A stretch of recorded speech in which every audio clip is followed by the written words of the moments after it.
Good afternoon. We have just finished an extraordinary summit of NATO leaders to address the biggest threat to our security in a generation, President Putin's war against Ukraine. The people of Ukraine are resisting with courage and determination, fighting for their freedom and for their future. We stand with them.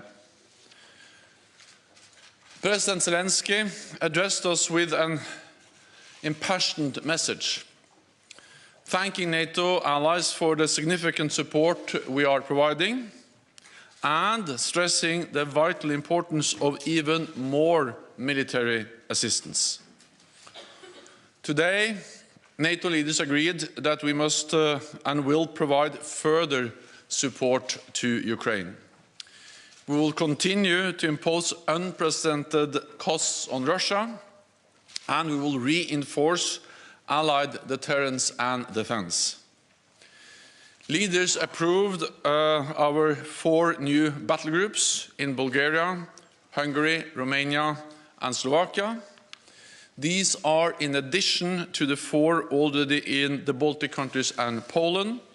So we have 8 multinational NATO battle groups now, from the Baltic Sea to the Black Sea.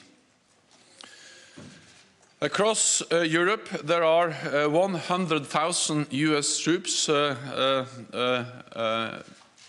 supporting NATO efforts, and European allies and Canada have also stepped up. We have 40,000 forces under direct NATO command, mostly in the eastern part of the alliance, backed by major air and naval power, including an unprecedented 5 carrier strike groups from the high north to the Mediterranean. Today, NATO leaders agreed to reset our deterrence and defense for the longer term, to face a new security reality. On land, we will have substantially more forces in the eastern part of the alliance at higher readiness, with more pre-positioned equipment and supplies.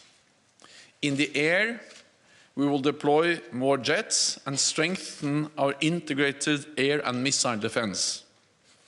At sea, we will have carrier strike groups, submarines, and significant numbers of combat ships on a persistent basis. We will also strengthen our cyber defenses and enhance our exercises, focusing on collective defense and interoperability. I expect we will decide on the details at our next summit in Madrid in June. Today, Allied leaders also agreed to provide further support to Ukraine, helping to uphold their fundamental right to self-defense. Allies are also equipping Ukraine with significant military supplies, including anti-tank and air defense systems and drones, which are proving highly effective, as well as substantial financial and humanitarian aid. Today, we agreed to do more, including cyber security assistance and equipment to help Ukraine protect against biological, chemical, radiological, and nuclear threats. This could include detection, protection, and medical supplies, as well as training for decontamination and crisis management. We are determined to do all we can to support Ukraine, and I welcome the concrete offers of assistance made by allies today. At the same time, we have a responsibility to ensure the conflict does not escalate further, because this would be even more dangerous and more devastating. Allies agreed that we must also increase our support for other partners at risk from Russia, at risk from Russian threats and interference, including Georgia and Bosnia and Herzegovina. Working together and with the European Union, we must help them uphold their sovereignty and strengthen their resilience. We also addressed Beijing's role in the crisis, Today, Allied leaders called on China to refrain from supporting Russia's war effort. China must not provide economic or military support for the Russian invasion. Instead, Beijing should use its significant influence on Russia and promote an immediate peaceful resolution. Allies also agree that Belarus must stop acting as an accomplice to Putin's invasion. At today's meeting, leaders reaffirmed our strong commitment to NATO's open door policy under Article 10 of the Washington Treaty. NATO enlargement has been an historic success, spreading democracy, freedom and prosperity across Europe. 1 month since the start of Russia's invasion of Ukraine, NATO's security environment has fundamentally changed for the long haul, and we are responding. But security does not come for free, and doing more will cost more. So NATO leaders agreed to redouble efforts to meet the defense investment pledge we made in 2014. Allies will submit additional plans on how to meet the pledge in time for the Madrid summit in June. And I welcome that a number of allies today announced plans for significant increases in defense spending. At this dangerous time, transatlantic unity and solidarity are vital. Europe and North America are standing and will continue to stand strong together in NATO. And with that, I'm ready to take your questions. Okay, CNN. Hi, Mr. Secretary General. Thank you. President Zelensky, in his address to NATO, accused Russia of deploying phosphorus munitions. I'm wondering whether NATO has seen evidence of that and what your response is or would be. And then I'm wondering, did you discuss during this meeting a permanent basing of forces in any of these countries, such as the Baltics, and abandoning the NATO-Russia Founding Act? So we are resetting NATO's deterrence and defense for the long term, with more troops, with more air assets and more maritime capabilities. We have already increased our presence in the East, and today we decided on 4 new battle groups, and the leaders agreed to task our military commanders to provide options for a long-term reset of our presence, our military posture in the eastern part of the alliance and across the whole alliance. Details will be then decided at our summit in June. But that comes on top of what we have already done. So this is long-term. We are prepared for long haul because we can already today say that the Russian invasion, President Putin's invasion of Ukraine, has changed our security environment for the long term. It's a new reality. It's a new normal, and NATO is responding for the long term. We have seen very credible reports about the use of military force against civilians, and of course this is of great concern for all NATO allies. NBC. Secretary General, thank you for taking my question. How do you believe NATO will respond if China begins to support Russia economically and perhaps with military supplies? And also, do you believe that there's a role to play for NATO when it comes to alleviating energy costs? And I'm talking about speaking directly to Saudi Arabia and other OPEC producers. Thank you. So NATO allies are coordinating their efforts when it comes to also energy security, and it was also addressed in the meeting today to step up supplies, to diversify sources of supply, and also to reduce dependence on supplies from Russia. And later on today, I also participate in the G7 meeting, and of course, in different frameworks, G7 working with the EU, there are different formats where NATO allies address the need to strengthen energy security and reduce dependence on Russian oil and gas.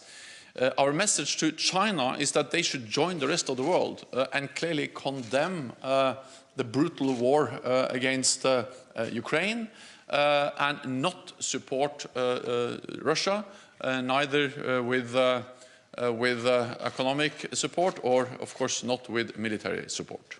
Okay, we'll go to Interfax Ukraine, lady in the second row. Yeah. General News Agency Interfax Ukraine. I would like to ask you if Polish leadership put at the table today for discussion the proposal to send peacekeeping mission to Ukraine, and if yes, what kind of discussion it was, and is there some conclusion? Thank you. Also, we discussed a wide range of issues, and the message is that we have to stand united. And also that we need to provide support to Ukraine, but at the same time we have a responsibility to ensure that this conflict do not become a full-fledged war between NATO and Russia. And that's also the reason why allies have made it clear that we will not deploy troops on the ground in Ukraine, because the only way to do that is to be prepared to engage in full conflict with Russian troops. Okay, Financial Times. Thank you very much, Secretary General. Congratulations on your annual extension. You said in the statement that allies agreed to enhance preparedness and readiness for chemical, biological, radiological and nuclear threats. Is that based on credible intelligence that those threats could be imminent? And how does the alliance strengthen its protection against those threats? Thank you. So we are concerned, partly because we see the rhetoric and we see that Russia is trying to create some kind of pretext accusing Ukraine, United States, NATO allies for preparing to use chemical and biological weapons. And we have seen before that this way of accusing others is actually a way to create a pretext for do the same themselves.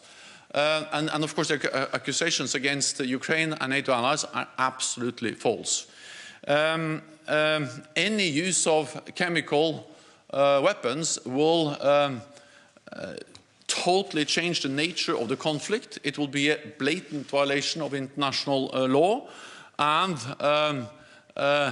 it will have widespread consequences and, of course, be extremely dangerous. It will affect the people in Ukraine, but there's also a risk that will have a direct effect on people living in NATO countries, because we can see contamination, we can see the spread of chemical agents or biological weapons into our countries.